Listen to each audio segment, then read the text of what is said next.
Le jeûne de Guédalia est un jeûne que l'on observe le lendemain de Rosh Hashanah. On va marquer par un jeûne l'assassinat de Guédalia ben Ahikam. Guédalia était un gouverneur nommé par le roi babylonien en Judée pour rester avec quelques milliers de juifs après la destruction du premier temple de Jérusalem. Et il va tenter de toutes ses forces de les motiver à reconstruire, eux qui ont vécu, qui ont vu la destruction du temple de Jérusalem. Il va les motiver à replanter et à aller de l'avant. Et cette tentative va avorter tragiquement du fait de son assassinat par un frère juif, Ishmaël ben Netanya.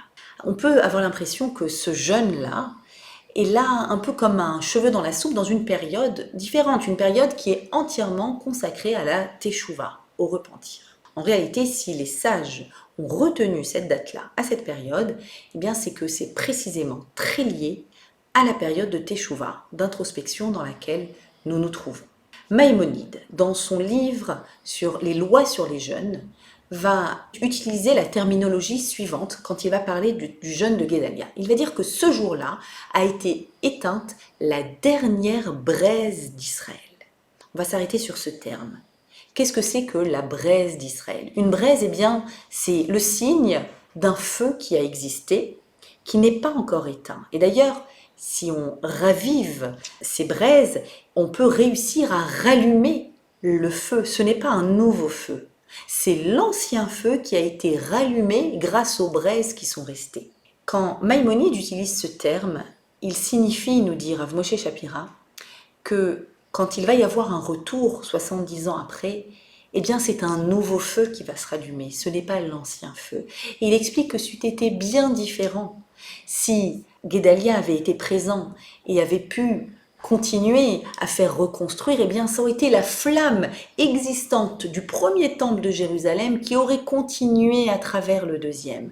Alors il y aura un retour 70 ans après, un autre retour et une reconstruction 2000 ans après, mais il ne s'agit pas de la braise existante du premier temple de Jérusalem.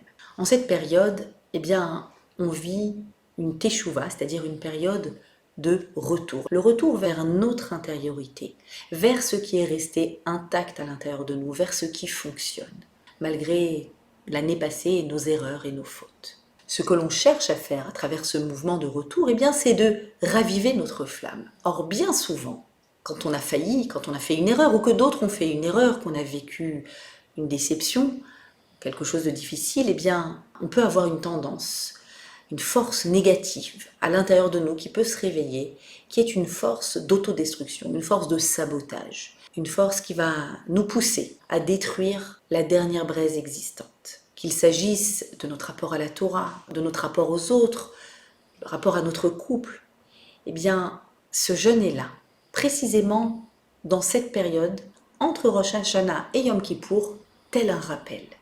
N'allez pas éteindre les dernières braises. Allez au contraire chercher à l'intérieur de vous ce qui est vivant, ce qui fonctionne, vos ressources. Ce jeûne est là et nous dit, n'éteignez pas les braises. Tout est réparable si on va chercher à l'intérieur de soi.